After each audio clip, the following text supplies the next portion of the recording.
ট্রিপিটকের সমস্ত বন্ধুরা নিশ্চয়ই ভালো আছেন। নমস্কার।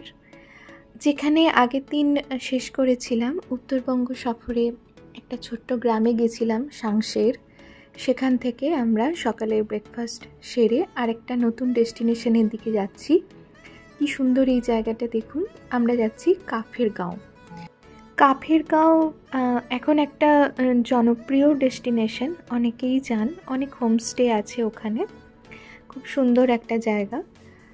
আর এই ভিডিওটা যখন আমি এডিট করছি এই সময়ে উত্তরবঙ্গে একটা বড় ট্রেন দুর্ঘটনা হয়েছে, কাঞ্চনজঙ্ঘা এক্সপ্রেস দুর্ঘটনার কবলে পড়েছে, অনেকে আহত এবং নিহত হয়েছেন। আমার খুব খারাপ লাগছে এই সময়ে এই উত্তরবঙ্গের এই জায়গাগুলো এডিট করছি, কিন্তু সে আর কি করা যাবে, জীবন তো থেমে থাকে না কোনো দুর্ঘটনার জন্যেই।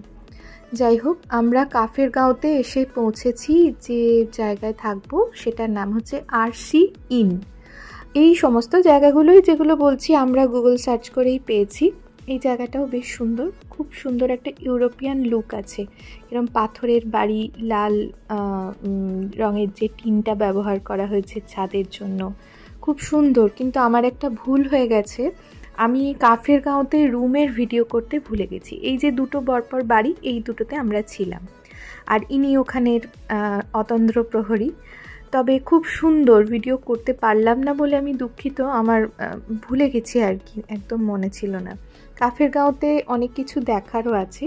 এমনিতেই গ্রামগুলোতে যে খুব বেশি কোথাও গিয়ে একটা দেখার কিছু আছে সেটা তো নয়, কিন্তু উত্তরবঙ্গের এই যে পাহাড়ি অঞ্চলের যে লোকেশনগুলো এখন অফবিট লোকেশন বা কিছু লোকেশন খুব জনপ্রিয়, যেমন এই কাফের গাঁও, এই জায়গাগুলোতে আসল কথা হচ্ছে একদম শহরের যান্ত্রিকতা থেকে দূরে সুন্দর করে একটু সময় কাটানো, প্রকৃতির কোলে গিয়ে থাকা, এই অভিজ্ঞতাটার জন্য। এবং আমি একজন খুব বিখ্যাত অভিযাত্রীর বক্তব্য থেকে জেনেছি যে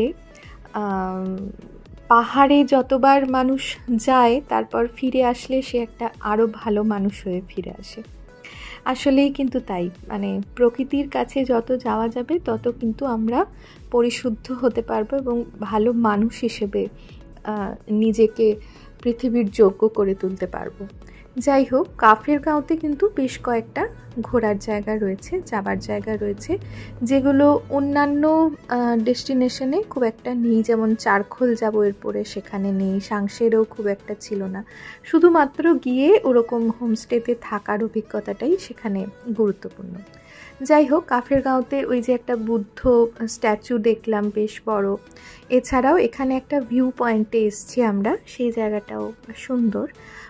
এরকম একটা উঁচু জায়গা এবং সেখানে একটা গাছকে ব্যবহার করে একটা ব্রিজ মতো করে সেখানে সেই ধারে দাঁড়িয়ে চারিদিকের খাদ এবং উপত্যকাটা খুব সুন্দরভাবে দেখতে পাওয়া যাচ্ছে। এরকম সিঁড়ির মতো করে একটা সামান্য ছাদ মতো অংশ করে সেখানে দাঁড়িয়ে চারিদিকটা দেখতে খুব ভালো লাগছে। তবে এই সমস্ত কিছু আরও ভালো লাগতো যদি কাঞ্চনজঙ্ঘাটা দেখতে পাওয়া যেত। আমরা গিয়েছিলাম জানুয়ারিতে, ভীষণ ঠান্ডা, সমস্ত জায়গাতেই প্রচণ্ড ঠান্ডা ছিল। সারাদিন একাধিক সোয়েটার পরে থাকতে হচ্ছিল, রাত্রেবেলা রুম হিটার লাগছিল, একাধিক কম্বল চাপা দিতে হচ্ছিল, কিন্তু খুব ভালো লেগেছে। ওয়েদার খুব সুন্দর, খুব সানি, সবই ভালো। শুধু একটাই দুঃখ, সেটা হচ্ছে কোথাও থেকেই আমরা ওই কদিনে কাঞ্চনজঙ্ঘার দর্শন পাইনি। আসলে ওটা মনে হয় খুব ভাগ্য করে তবেই পাওয়া যায়, সবাই তো পায় না।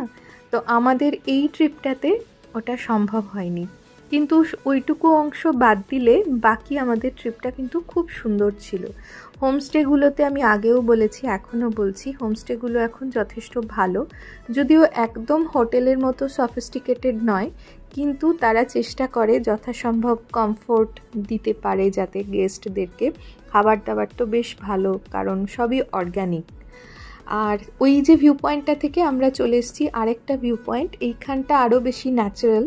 এখানে সৌরভ আর নিচে নামতে পারেনি, কারণ ওর পায়ে তখন সার্জারি হয়েছিল, খুব বেশি হাঁটতে পারছিল না। বেশিরভাগ জায়গায় আমরাই যাচ্ছিলাম তিনজন, ও উপরে বসে আছে, আমরা একটু নিচের দিকে নেমে যাচ্ছি। নামতে তো খুব মজাই লাগছে, ওঠার সময় কষ্ট হবে।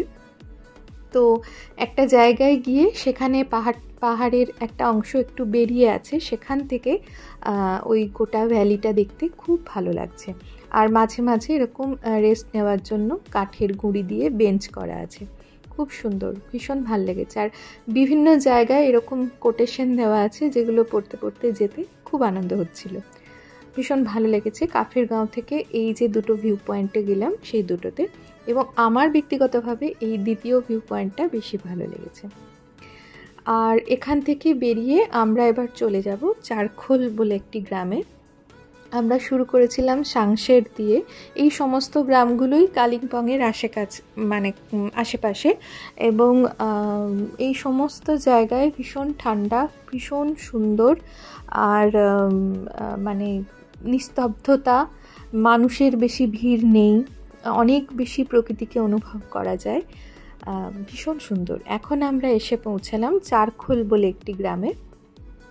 এই গ্রামে এখনও হোমস্টের সংখ্যা খুব বেশি নয়, অনেক হোমস্টেই এখন তৈরি হচ্ছে। এবং এখানে আমরা যে হোমস্টেতে ছিলাম সেটার নাম হচ্ছে উইন্ডো ভিউ। তো এই হোমস্টেটা একটু অপেক্ষাকৃত যে সমস্ত হোমস্টেগুলোতে আমরা এর আগে ছিলাম, মানে সাংশের এবং কাফের গাঁওতে, সেগুলোর তুলনায় একটু আমাদের মনে হয়েছিল যে একটু মনে হয়েছিল রুমগুলো দেখে, যদিও অপরিষ্কার নয়। প্রথমে ঢুকেই একটু মনে হয়েছিল যে বাকিগুলোর তুলনায় এটার স্টেটা হয়তো ভালো হবে না, যদিও খুব পরিচ্ছন্ন, ভীষণ পরিপাটি করে গোছানো, খুব পরিচ্ছন্ন, কিন্তু একটু মনে হচ্ছিল যে অন্যগুলোর মতো নয়, অতটা একটু কমা মনে হচ্ছিল। কিন্তু ওখানে আমরা যে ওয়ার্মথ পেয়েছি, যে সুন্দর খাবার পেয়েছি, সব কিছু মিলিয়ে কিন্তু, এবং ওখানকার যে ওনার দুজন, একজন ভদ্রলোক এবং ভদ্রমহিলা, ভদ্রলোক 60 ভদ্রমহিলাও তাই, তাদের যে ভালোবাসা এবং তাদের যে যত্ন পেয়েছি তাতে আমাদের মন একদম ভালো হয়ে গেছে এবং কোনো কিছুই আর অসুবিধা হয়নি। এই যে আমরা এখানে দেখুন রুমের বাইরে এরকম চেয়ার টেবিল পাতা আছে, এখানে বসে বসে খেতে বসলাম। আর কি সুন্দর কাঁসার থালায়, এই ভদ্রমহিলাদেরই হোমস্টে, উনি এবং ওনার হাজব্যান্ড, ওনারাই এখানকার ওনার। ভদ্রমহিলার হাতে তো জাদু আছে, একদম মায়ের খাবার যেমন হয়, মা যেরকম মায়ের খাবার খেতে ভালো লাগে আমাদের, মায়ের হাতের রান্না, সেই রকম ভালো লাগছিল ওনার হাতের খাবার। আর এই প্রচণ্ড ঠান্ডায় এরম সুন্দর রোদে বসে সামনে যদি কাঞ্চনজঙ্ঘাটা দেখতে পাওয়া যেত, ব্যাস 16 আনা পূর্ণ হয়ে যেত। ওইটুকুই শুধু বাদ পড়েছে, বাকি ভীষণ ভালো লেগেছে। এই উইন্ডো ভিউ হোমস্টের মানে নামটা এই জন্যে, কারণ মানে বিছানায় শুয়ে জানলা থেকে কাঞ্চনজঙ্ঘা দেখতে পাওয়া যায়। তারই এক সপ্তাহ আগে দেখা গেছে এবং হয়তো আর 1-2 দিন পরেও দেখা যেত, কিন্তু আমাদের ভাগ্যে ছিল না, তাই আমরা দেখতে পাইনি।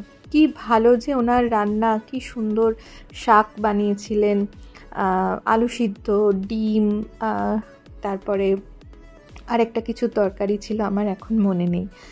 ভীষণ ভালো খেয়েছি আমরা, খুবই ক্ষুধার্ত ছিলাম। আর রাত্রেবেলায় বেশিরভাগ জায়গাতেই এরকম আগুন জ্বালানো হচ্ছিল, মানে হয়ে থাকে কোথাও কোথাও, যদি গেস্টরা চায় তাহলে করে দেওয়া হয়।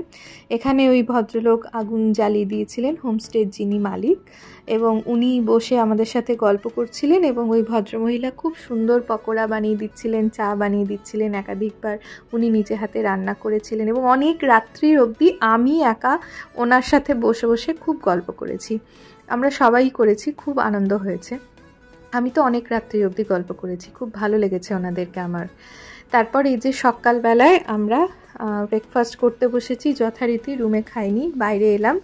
আলুর দম, paratha, sunny side up, egg poach. এই যে এই ভদ্রলোক হচ্ছেন ওনার, ভীষণ জোভিয়াল মানুষ, অনেক জানেন উনি, ওনার সাথে কথা বলতে খুব ভালো লেগেছে। এরপর আমরা ওখান থেকে বেরিয়ে পড়েছি আমাদের পরের গন্তব্য, যেখানে 3 চুলে, সেখানে যাওয়ার জন্য। মাঝে একটু দাঁড়িয়েছিলাম, বিভিন্ন জায়গায় খুব সুন্দর দৃশ্য, আর পিছনে ফেলে রেখে গেলাম এই 2 দিনের আমাদের ভালো লাগার অনেক অনেক স্মৃতি। আশা করি আপনাদের ভালো লাগছে। যদি ভালো লাগে তাহলে লাইক, শেয়ার, কমেন্ট করবেন, এবং দেখা হবে আমাদের পরবর্তী গন্তব্যে। ভালো থাকবেন।